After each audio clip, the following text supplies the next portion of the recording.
We will go on the record in the matter 22 CF 25424 CF 101, State of Wisconsin versus Stephanie Current. The state appears through Assistant District Attorney Kevin Schmidt in person. We have Stephanie Current appearing in person in custody with counsel Michelle Erdman. All right, Mr. Schmidt, we will proceed with you with argument and sentencing recommendation. Thank you.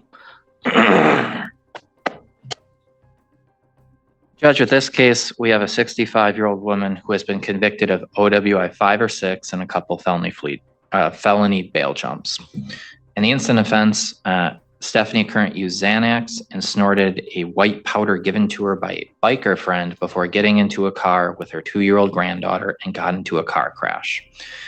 The blood confirmed the presence of Xanax at 170 nanograms per liter and methamphetamine at 120 nanograms per liter and amphetamine at less than 40 nanograms per liter. The therapeutic range for methamphetamine, according to the clinical lab reference manual, is 20 to 30 nanograms per milliliter, making Stephanie's 3 to 4 times the therapeutic level. Normal dose for aprazolam is supposed to have a 5 to 25 nanogram per milliliter for therapeutic base. That's what the Xanax is, with high dose aprazolam therapy having a resulting range of 25 to 55, meaning the blood level of the Xanax was also quite high. Current contends that she didn't cause the crash, and so she can't be blamed. That's the impression I've gotten from the numerous hearings we've had, going all the way back to when Dan Chapman was the attorney, from the comments she's made in the PSI. My take on it is it appears that her main problem with this conviction isn't a disagreement about whether she used the drugs, whether she was driving, anything like that. She believes she was rear-ended due to no fault of her own, that the person behind her was driving poorly. Should be noted the person behind her indicated she was driving erratically to law enforcement, stopping and starting suddenly without reason. Regardless, getting drawn into the debate of who is at fault is irrelevant to what this offense actually is. That's not an element. The point is, fault in a crash doesn't erase the presence of drugs in your bloodstream. Prosecutors don't need to prove you felt high. They only need the toxicology report. This is what's called strict liability under OWI laws. It's not about how impaired you think you are. It's about what's actually in your system. Her disagreement is that she didn't feel intoxicated. She didn't feel impaired. That's the thing we've been seeing over and over and over in the PSI, in her words to law enforcement at the scene, in court. Reading from her PSI, I get the impression she didn't think a single bit about the danger she was putting her granddaughter in, herself in, the public in, because she didn't think she was impaired. She mixed prescription medication Xanax with unknown white powdery substance from a biker friend, which turned out to be methamphetamine, and she didn't think she was impaired. That's a big problem because that shows a lack of insight. That shows extremely poor coping, especially with the history of substance abuse. That she doesn't see how she's putting all these people in danger. That she doesn't see how she continues to kill herself by doing things like that. How you destroy your own kidneys and liver when you're taking prescription medications, and then biker friend, unknown powdery substance. Why not? When I'm talking about substance abuse, what's important to look at with Ms. Current, I'm not just talking about alcohol, which has been a problem in the past, or the methamphetamine. I'm talking about the prescription medications. Just because you're getting something legally from a doctor doesn't mean you can't kill yourself or someone else with it if you don't use it responsibly. Judge, I'm actually going to be recommending a higher sentence than what DOC recommends. I'm recommending 4 years initial confinement, 4 years extended supervision on the OWI, and then 3 in, 3 out on the bail jumps concurrent to that. Ms. Erdman, argument and sentencing recommendation, please. Your Honor, our request is the mandatory minimum of 18 months on the OWI, and then for the felony bail jumps, we would ask for 1 year concurrent on each. Ms. Current, when I met her, had a pretty strong belief, and a lot of it is true, what the district attorney has stated. So from her perspective, the gentleman that hit her car was someone who was operating without a driver's license and had a accident just a few weeks prior, had totaled out his own car, was actually driving someone else's car. So from her standpoint, this did, precipitate from someone else's behaviors. And I think the thing that we struggled with in coming to some type of a resolution was that there's a strict liability or a mandatory, if you've got something in your system, if there's something in your bloodstream, then you can be found to be guilty regardless of when it got there. And I think that was probably the biggest thing that we needed to overcome. And once I was able to explain that to her, following, I think, the suppression hearing, it was then that she conceded that there was the basis to enter a plea and did so. So prior to that, I think there was kind of a impression in her mind anyway that she hadn't used anything that day, therefore she couldn't have been under the influence, and therefore this was an unwarranted charge. So regardless of how we got there, we're here today. Ms. Current, I think, is someone who has a history of emotional and mental health that dates back to childhood. She also has a criminal history that, please note that the last OWI was back in 2011, so it is a little bit dated. It's not as though she's someone who's really had just the string of mal-occurrences as of recent. Based on the law as it stands today, Your Honor, she's no longer eligible for a driver's license. And so we don't need to worry about protecting the public in that regard. And so I think the question for the court today, right, is how do we impress upon Ms. Current that behavior such as this isn't able to be tolerated, and also make sure that we've got the public being protected and addressing any needs she has in terms of rehabilitation.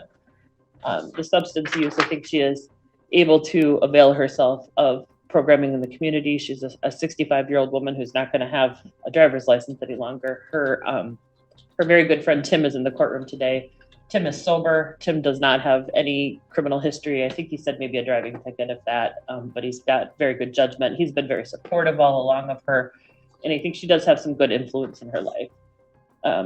One of the things that I'm not clear if the most recent letter came to Your Honor or not. She pointed out that she's got a granddaughter, a daughter, and that, at her age, they're literally all she's got left. When we met yesterday, it was quite a long conversation about loss, and she had, I think, her parents within a year. That occurred not that long ago, and I think she mentioned maybe seven people had passed away, in a relatively short amount of time. And she basically is viewing herself, her daughter, and her granddaughter is pretty much all she has left. And then she's, of course, got Tim. Ms. Current, I am now going to turn to you, and this is your opportunity to provide any statement that you wish to provide to the court. Anything you would like me to consider and to know. You don't have to tell me anything. You don't have to provide a statement, but this is your one and only opportunity to do so. Ms. Erdman, you stated something about some letters or some things. If I received some letters, I didn't receive any letters or any information. Judge, it was perhaps just directed towards me, and I think we've covered it. So I don't think that there was anything, unless, are you reading to her that letter? Is that what you? Okay. All right. If you're going to read a letter to the court, Ms. Current, please do so slowly and enunciate your words, because I have a court reporter who needs to take everything down. Okay. Okay. All right. And please speak very clearly into the microphone. Do you want to read it, or do you want to? Hi. You want to? There's been a lot said about me today, and obviously I don't see that any of it's true, and makes me sound like I'm out there doing drugs and getting drunk and throwing my granddaughter in the car saying, let's go for a joyride. And that's not how I live my life. I live a quiet life alone with a cat. I don't have company or visitors. Almost all of my friends and family died in 2017. So I've been alone, and I've become accustomed to this. And it's how I prefer to live the remainder of my life. I do have a daughter I'm pretty proud of raising, and a granddaughter I adore. My daughter graduated valedictorian and is now 25, and she started her career in accounting. Her road has had bumps, but I've always been able to insert myself in her life to guide her through. She and her daughter are the only things left of my family. And with my age, I fear I have very little time with them.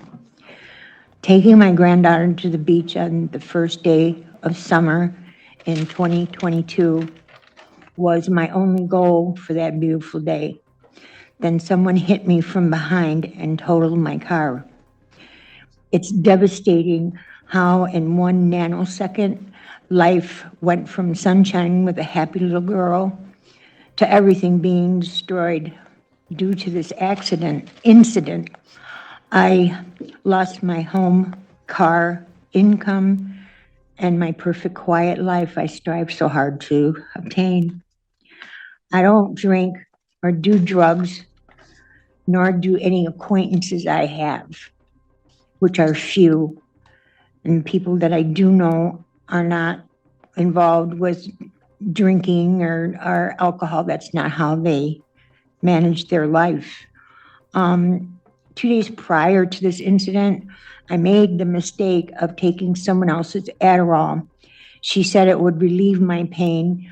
Since this was in my system, I'm being accused of driving while intoxicated, and it has ruined me. I don't believe that I was intoxicated that day, or my judgment was impaired. Because this was 2 days prior to that. Well, then I'm going to stop you. Why did you test positive for methamphetamine? Because it stays in your blood system, I've heard, for about 30 days, I think. Test positive. There's amphetamine and methamphetamine. Methamphetamine tested positive. Yeah, I don't understand that. And I just took this substance. Didn't know what you were taking. No, she just said it was for my pain. I'm in chronic pain all the time. My spine isn't real. It's made of titanium all through it, and I have titanium hip, and I have a titanium knee, and I got to get another hip, and it's been a struggle for the last 15 years, but I'm managing. And then that one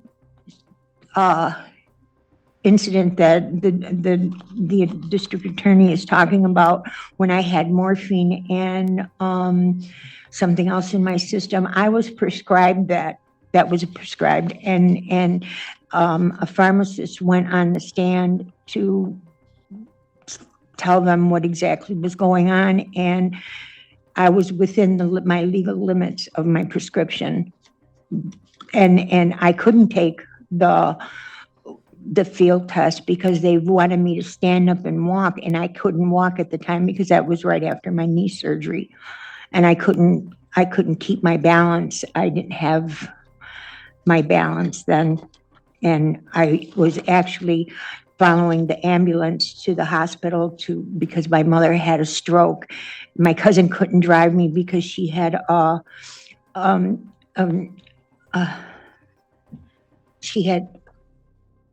treatment that day. She had cancer, and so she had a treatment that day, and she couldn't drive me, so I had to drive myself because I wasn't going to let my mother go to the hospital and perhaps die without me being there. So that's what I was doing that night, and I got pulled over because it was a freak storm that we always have. But I answered to that, and I don't see why something I've done since I was 3 years old should pertain to today, or to that day 2 years ago. I'm fighting for my life here because I don't believe that I have much time to do that. I don't know where I was at. Oh, taking my granddaughter to the beach, like how my perfect quiet life that I strive so hard to build. And I don't drink or do drugs, and neither do the people I know or that's involved with my life today. I don't know anybody that goes out there and has a heyday every weekend or every 3 days or whatever. I don't, those are not the people that I surround myself with. I okay, I donate blood on a regular basis. I do things for AMVETS. I have a number of charities that I try to help, even though I'm a charity case in itself. This incident is in no way a daily routine or ritual that is part of any of my days, just a singular occurrence. 15 years ago, I made the mistake of intoxicated driving and went to prison for 3 years. Not to minimize this sentence, but I'm only human and mistakes are made. It's about how we as individuals deal with these mistakes that matter. I have not been in trouble for 15 years because I refuse to let that behavior reoccur. So I've made changes. Now I don't know what to do except reestablish my roots, regain control of my life, and it's achievable, but not from a jail cell. I'm 65 years old, not 20, 30, or 40, and I have no family that I can fall back on. And I just live a very different lifestyle than I did 15 years ago. I've worked hard for my life, and I want my quiet life back. I lost my husband 3 years ago, and I've had several spinal surgeries. And now I need another hip. I've been in jail since last January, living in agony with a dislocated hip and not even being placed in a handicapped cell, even though they are available. It's been difficult to say the least, and especially when I think of how this all started one sunny summer day at the beach 2.5 years ago. I'm asking that you take these things into consideration when making your decision. I have a granddaughter that I want to watch grow while I still can. I have medical needs that I need taken care of, and I made a mistake, but I don't believe this mistake should take me away from enjoying the rest of my time left on earth. Thank you for your time. Now, I'm not a scientist, but I've been doing this job for quite a bit. I've been on this chair for almost 8 years. And when science is, when you hear about science and they detect they detect methamphetamine in a system, not amphetamine, and the lab analyst goes and does their spiel and talks about what they detect in blood, and they say that they've found methamphetamine, that means that there was methamphetamine in that white substance that you snorted, not just the Adderall and not just that the amphetamine substance in there. So there was methamphetamine in that white substance that you snorted. I wasn't aware. I know you weren't aware, and that's what makes it completely dangerous. That is completely so unbelievably dangerous. And that's why Mr. Schmidt is so spot on in his argument where he says you have a lack of insight in the danger that you could cause not only to yourself but to others and to your poor little 2-year-old at the time granddaughter. You are a danger in the fact that you snorted a white substance that you had no clue of what it was. No clue. It contained a bunch of things that you had no idea. The judge isn't buying it. And when he says, you snorted a substance you had no clue about, that's not just a scolding. It's a legal anchor for sentencing. This wasn't a misunderstanding. It was reckless endangerment, and it could have ended in tragedy. Real talk.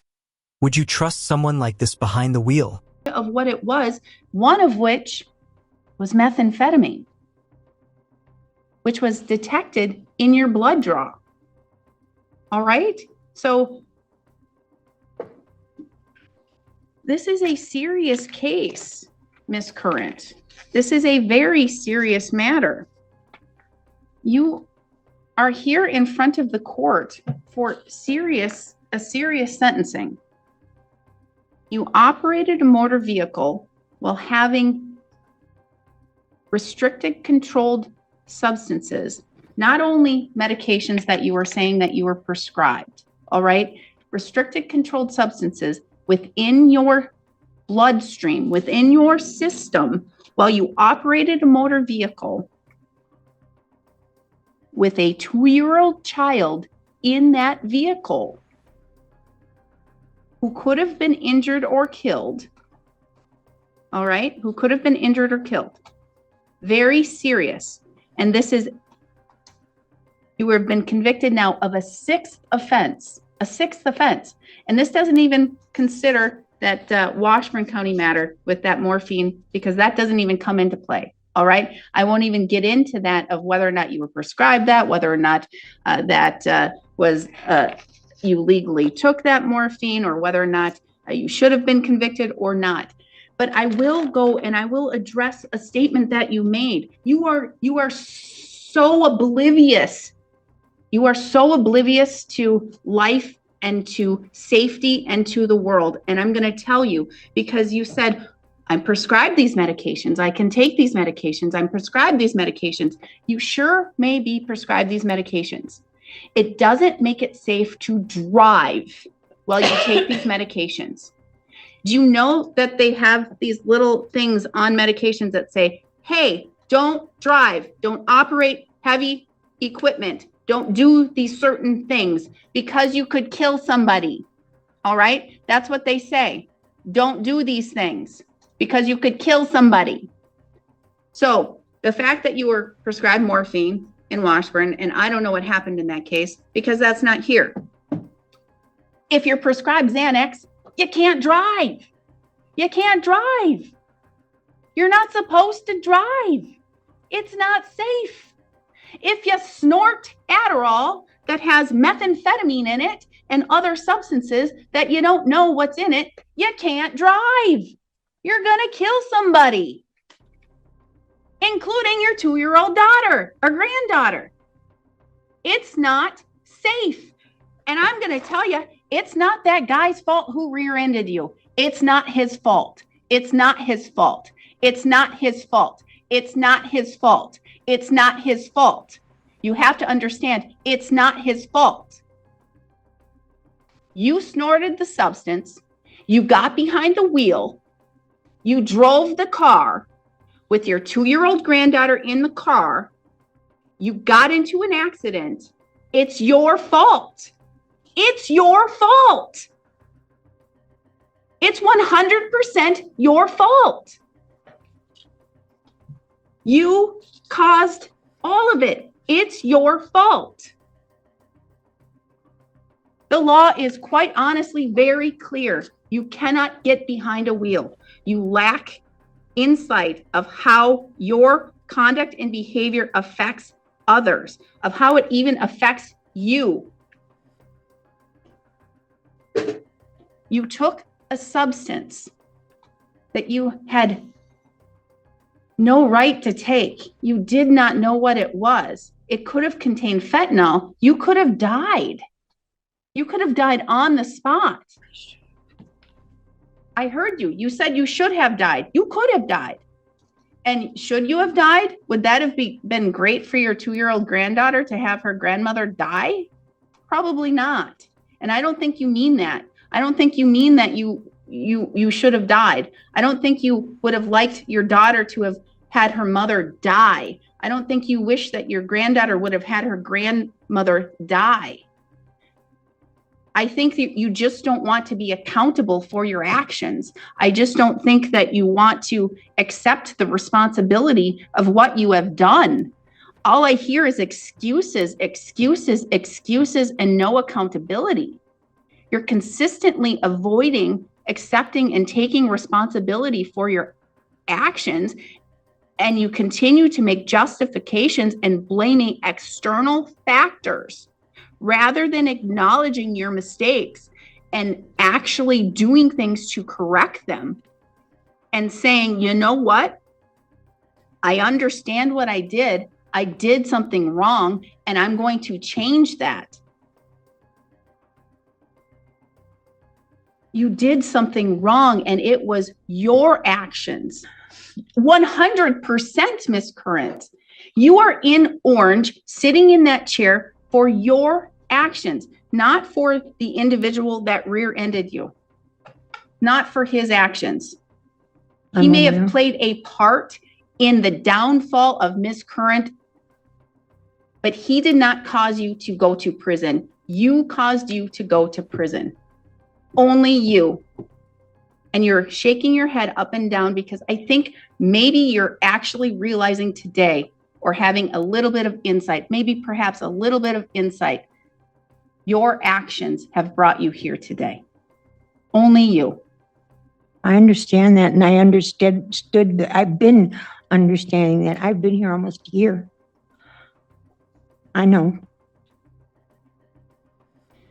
And that is the first step. The first step to healing. The first step to trying to reach some point in sobriety. I have to look at multiple things when I sentence. And I have to look at the nature and the gravity of the offense. And here it is so very, very serious. It is so serious because it is an OWI 6th offense. And I have to look at you, and I have to look at your character and your past criminal record. And again, this is an OWI 6th offense. And then I have to look at needing to protect the public. And I have to look at rehabilitation and if there are ways that you can rehabilitate. And that means that I have to look at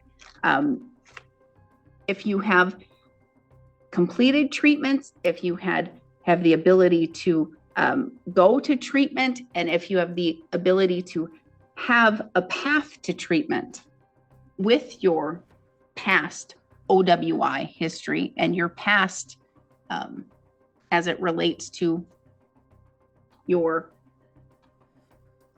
treatments, your failed treatments, your refusal for treatments. I never refused treatment. You've never refused treatments? No. Well, that was just a statement made by the district attorney. Either way, I have to look at this matter, and it is serious. It was originally charged more serious, and through the grace of God and the arguments of your counsel and through strong negotiation, all of those enhancers and the original charges from OWI 7-8 and the enhancer with the minor was all worked out and taken off, and it was modified down to a simple OWI 5. I have to look at the specific and the general deterrent and the fact that you have a lack of insight, and the fact that even in your statements to the court, you don't take accountability. Your first statement, you come out and you say, you don't think it's true, that you wouldn't be here but for the fact of the individual who rear-ended you. You don't do drugs. You didn't know that this was Adderall. You only do your medications. And all of this is just excuses and excuses with no accountability. You had... And there it is. The judge slams the gavel on accountability. No more excuses. No more deflections. This is a case study in what the justice system calls totality of circumstances, past behavior, current risk, and the inability to self-correct. And guess what? It lands her a solid 3 years in prison. Posted bail, and you were released from custody. It wasn't that long, and then you were then again violating the law. Thus, the felony bail jumps. I was here that first bail jumping. I was just late that day. And I'm not talking about missing court. I'm talking about when you were operating the vehicle. yeah, That time. Not missing court. That doesn't put the public at risk. A recommendation from the Department of Corrections with 3 in and 3 out for actually for all of the charges. The state is arguing for a stronger argument of 4 in for the OWI and 3 in and 3 out for the felony bail jumps. Your attorney is arguing for a lesser sentence for all of them, saying, be lenient, let you out. You've learned your lesson. But all I hear from you is excuses and not taking responsibility or being accountable for any involvement. excuse me. No, I'm done hearing excuses. I'm done hearing, Not excusing myself. yes, and you keep interrupting me. You keep interrupting me, and I'm not hearing anything else, and it's not going to change my mind. All I hear is the fact that you may have learned something now, and today may be a day that you've finally decided that your actions did play a part, but you have impacted the public, you've impacted yourself, you've impacted your granddaughter, and you've put everybody at risk. And I think that the only way for you to be able to learn a lesson, for the public to be able to learn a lesson, and for you to be able to rehabilitate is for you to serve time in prison. And so the court is going to sentence you to, I'm going to actually follow the recommendation of the Department of Corrections, 3 years.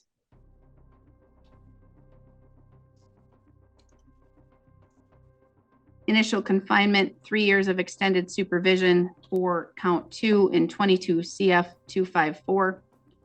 3 years initial confinement, 3 years of extended supervision for 24 CF 101 felony bail jump, 24 CF 101 count 2 felony bail jump, 3 years in, 3 years out.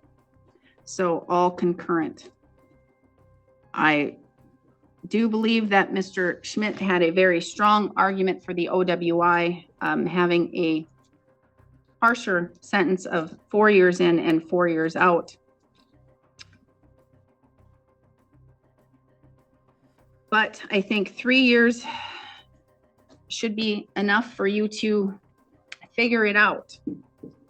And it's I'm not going to make you eligible for the challenge incarceration program due to your age, and I'm not going to make you eligible for the substance abuse program. This is going to be 3 years that you must sit in an entirety, because this is 3 years that you're going to have to sit, and you're going to have to sit in its entirety and figure it out. Because this is 3 years that you're going to have to learn to be accountable. With regards to the felony bail jumps, $518 in fines and fees each. With regards to the OWI, $3,954 in fines and fees, DNA surcharges, plus a $10 blood draw fee. You have $5,000 posted. That covers all fines and fees and blood draws.